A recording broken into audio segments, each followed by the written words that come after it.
Apa kabar peringatan darurat? Warga menunggu gerakan Najwa Shihab yang selalu gencar menyuarakan peringatan darurat. Kini Indonesia bukan milik nenek lu. Peringatan darurat, masyarakat menunggu gerakan Najwa Shihab. Inilah warga. Capres pencinta bokep kalau kayak gini enggak. Mana lu anak-anak abah dan juga pendukung capres pencinta bokep kalau kayak gini enggak darurat nih? Apa kabar peringatan darurat? Suka-suka nenek. Coba kalian tag Najwa Shihab dan juga narasinya itu. Kalau begini diam baik. Mana lu influencer peringatan darurat ngaku nggak lulu dibayar untuk naikkan campaign itu? Ini kalian bahas, mau nggak? Ngatain orang kalau nggak sepikiran sama kalian buzzer. Kalian kan buzzernya bangsat. Kalian nggak ingat apa yang dilakukan Puan Maharani ini? Nge-mute, membungkam. Nangis-nangis peringatan darurat demokrasi mati. Ya inilah impostornya. Ini dia cucu Bung Karno pengganti 2 caleg mundur di DPR. Nggak dipilih rakyat. Terus bagaimana dengan ini anak Puan Maharani dilantik jadi anggota DPR? Gue bukan mendukung Mulyono, terserah kalian mau bilang apa tentang Mulyono. Tapi anaknya dipilih rakyat, bukan kayak dia ini. Ini Megawati kalau bapaknya bukan presiden. Aduh, kasihan deh. Ini juga. Jadi sekarang siapa yang merusak demokrasi? Mana lu anak? Siapa yang merusak demokrasi dan masyarakat menunjuk keluarga Megawati Soekarno Putri dari anak cucu dan keponakan, ya.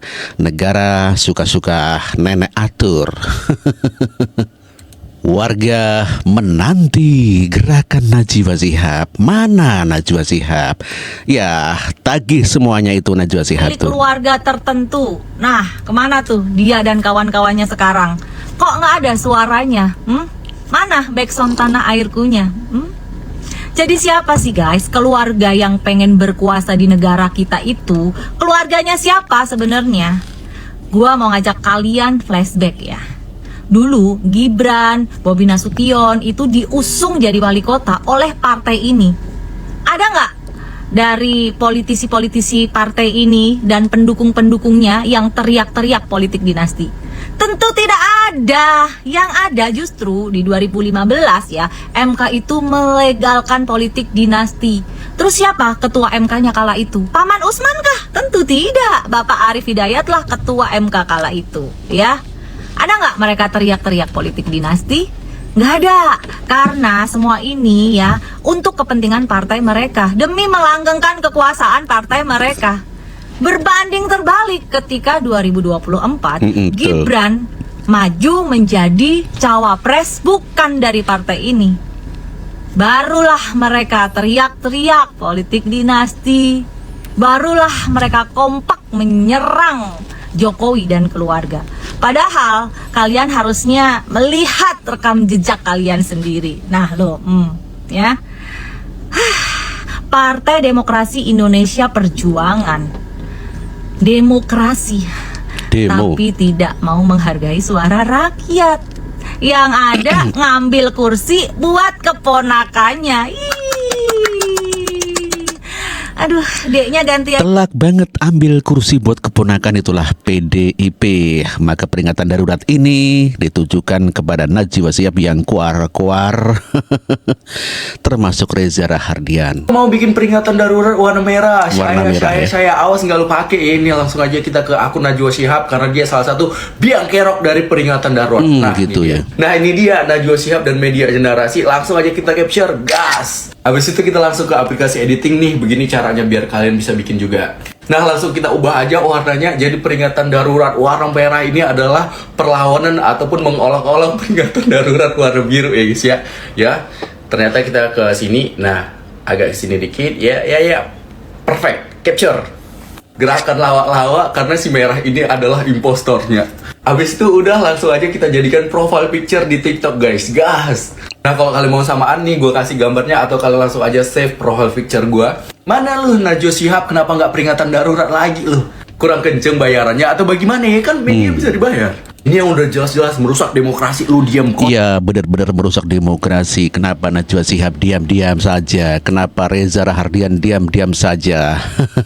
Gue cuma mau nanya ya, kemana sih kemarin orang-orang yang teriak-teriak RIP demokrasi, RIP demokrasi, RIP demokrasi, tolak politik dinasti.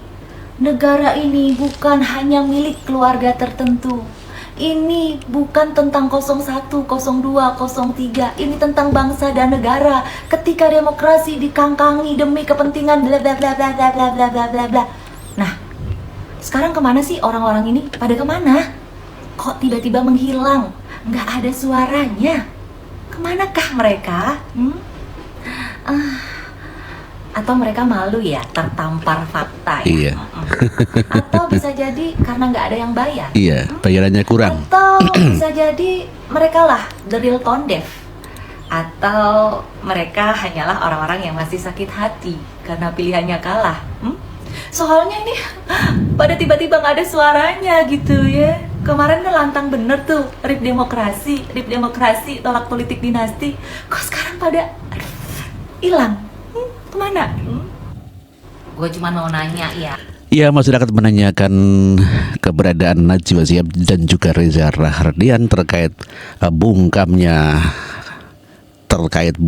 mereka kepada politik dinasti yang berikan kursi kepada keponakan. Reza Rahardian keluar dan pidato negara ini bukan milik keluarga tertentu. Kenapa dia mengatakan bahwa Republik ini bukan hanya untuk satu keluarga? Right. Keras loh. Bukan hanya milik keluarga tertentu. Kenapa saya bilang bukan? Karena memang bukan kan harusnya.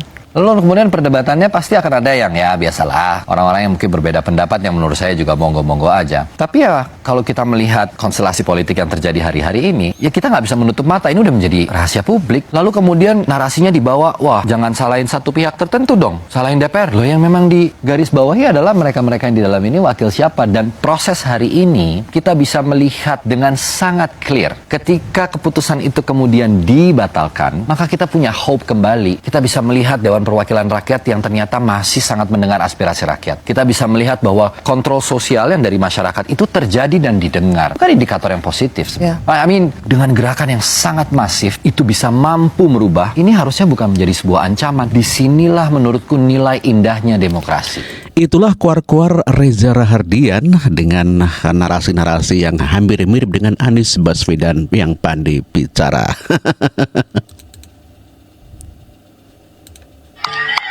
Ini bukan negara milik keluarga tertentu.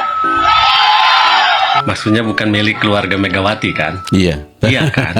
Ayo dong kakak, turun ke lapangan lagi, demo lagi, suarakan lagi.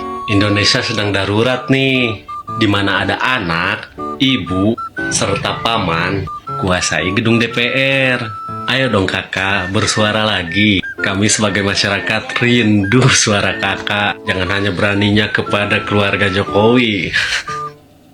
Arteria Dahlan mengakui bahwa di PDIP dia berkorban untuk Royal Family, ya, atau keluarga kerajaan, namanya juga Royal Family. Dan dia berkorban untuk keluarga Bung Karno atau cucu Soekarno yang bernama Romi Soekarno.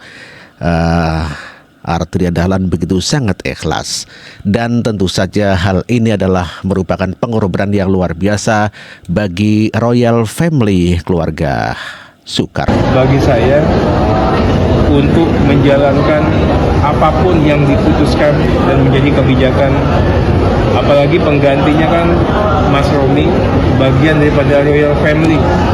Saya di sini ya sebagai petugas partai. Saya di sini bekerja untuk melayani Ibu Ketua Umum dan keluarga besarnya. Jadi bagi saya itu nggak masalah. Itulah tadi Bekerja untuk melayani Arteria Dahlan yang menegaskan dia berkorban untuk keluarga, ya, mantan Presiden Soekarno.